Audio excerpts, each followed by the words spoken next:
شکریہ جناب چیئرمین، آپ نے 5 اگست کو سینٹ کا اجلاس کشمیر یکجہتی کے حوالے سے طلب فرما کے ہمارے زخموں کو تازہ کر دیا، بڑی مہربانی آپ کی۔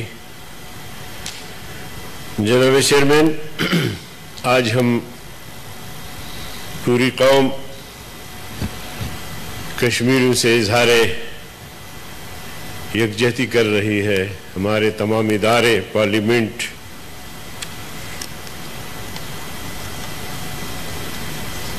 کشمیری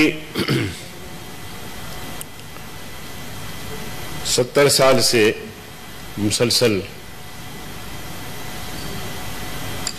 مار کھا رہے ہیں، خون بہا رہے ہیں اپنی آزادی کے لیے۔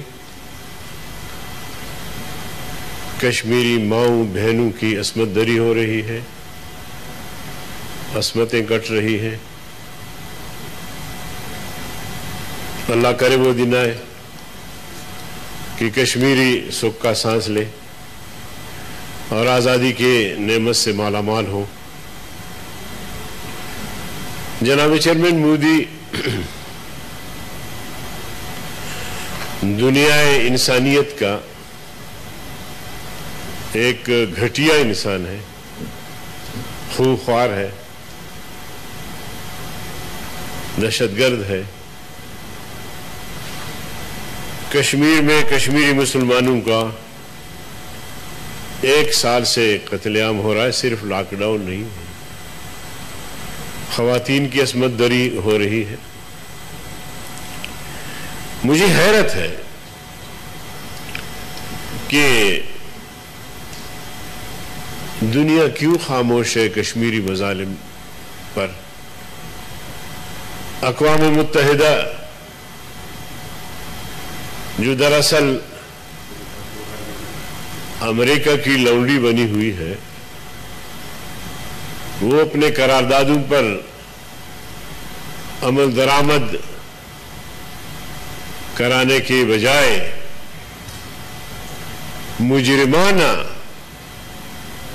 مجرمانہ غفلت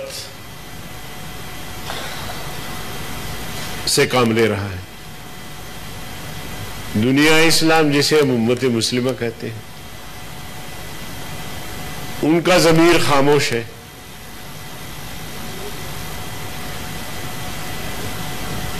کیا اس لیے کہ کشمیری مسلمان ہے؟ کیا اس لیے کہ فلسطینی مسلمان ہے؟ چلو مسلمان صحیح، انسان بھی تو ہے۔ یہ انسانیت کہاں گئی؟ کہیں اگر کوئی ایک قتل ہوتا ہے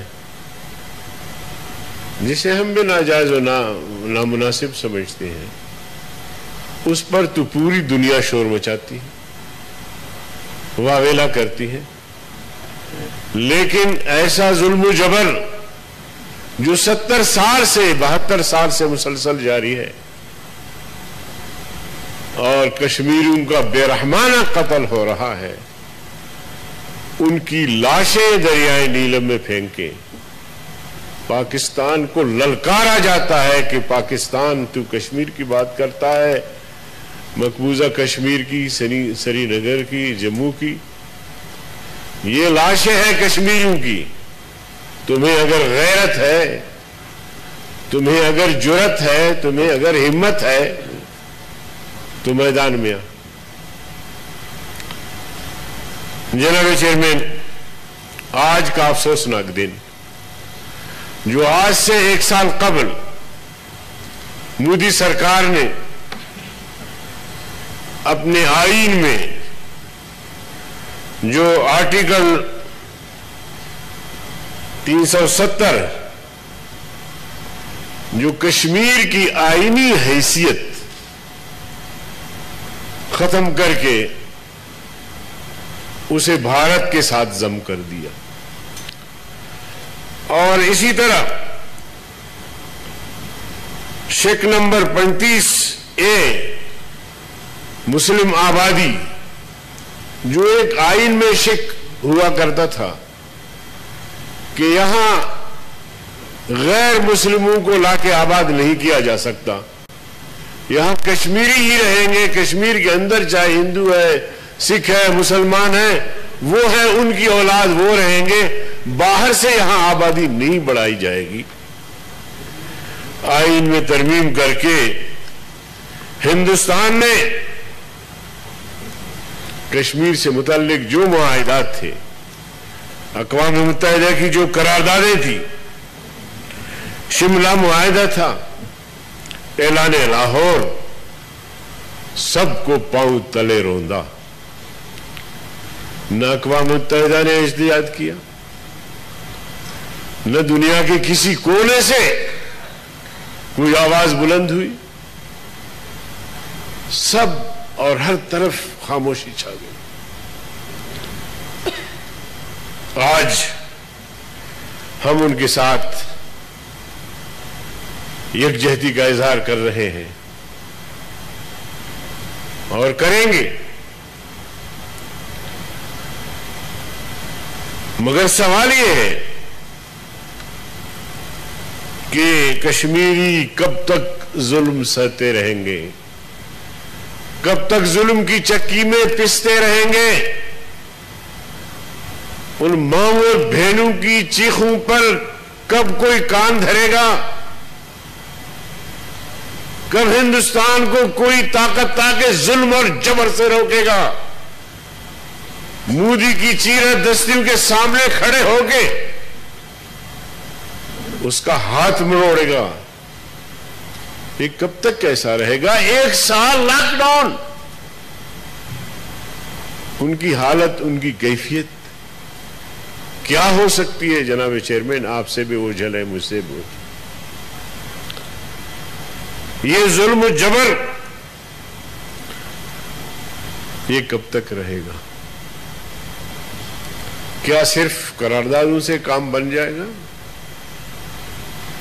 1 منٹ کی خاموشی یہ کیا بحیثیت ایک مسلم ریاست کے، بحیثیت ایک مسلمان کے، یہ کہاں کی روایات ہے جو ہم اپنا رہے ہیں؟ ہم ان کے لیے آج قرآن کریم ختم کروائیں، ان کے لیے دعا کریں، ان کی درجات کی بلندی کے لیے دعا کریں۔ 1 منٹ کی خاموشی سے کیا پیغام جائے گا؟ خاموش رہنے کا وقت نہیں، اب کچھ کرنے کا وقت ہے جناب چیئرمین، اب کچھ کرنے کا وقت۔ جی حیدری صاحب، میں آپ کا تھوڑا سا ٹائم لوں گا۔ حیدری صاحب خیال رکھنا ہے، میں بالکل، سارے دوست میں اتنا خیال رکھوں گا، اہم موضوع پہ بات کرنا چاہتے ہیں، آپ کا اتنا خیال رکھوں گا کہ آپ حیران ہو جائیں گے۔ مجھے حیران نہ کریں، افسوس ہے جناب چیئرمین، دنیا کو حیران کر دیں اپنی باتوں سے۔ مجھے افسوس ہے جناب چیئرمین، آج یہ ڈیسک بجا رہے ہیں، خوشی بھی منا رہے ہیں، میں نہیں سمجھتا کہ آج سوگ کے دن میں آپ کے سامنے یہ پھول پڑے ہیں۔ آج پورے پارلیمنٹ میں کالے بینر ہونی چاہیے تھی۔ یہ کیا تماشا ہے جناب چیئرمین؟ ادھر ہم ان سے اظہار یکجہتی کر رہے ہیں، ان کی ماؤں اور بہنوں کی چیخیں ہمارے دلوں کو چیر رہے ہیں، اور ہم پھول سجائے ہوئے ہیں کہ ہم اظہار یکجہتی کشمیر کر رہے ہیں، ان کے ساتھ ہمدردی کر رہے ہیں۔ پھول غم اور خوشی میں تو سمجھتا ہوں کہ اگر آپ مناسب سمجھیں، جبر نہیں ہے، آپ مناسب سمجھے تو یہ گلدستے ہٹائیں۔ آج صدر صاحب تشریف لا رہے ہیں، اس کو بھی آپ یہاں جو ہے نا کالی جھنڈیاں ہونی چاہیے، کالے بینر ہونی چاہیے، تاکہ مکمل یکجہتی ہونی چاہیے کشمیریوں کے ساتھ۔ اس لیے میں نہیں سمجھتا، میرا دل دکھا ہے، اور اگر آپ پوچھیں گے تو پارلیمنٹ کے دیگر اکرام کہیں گے کہ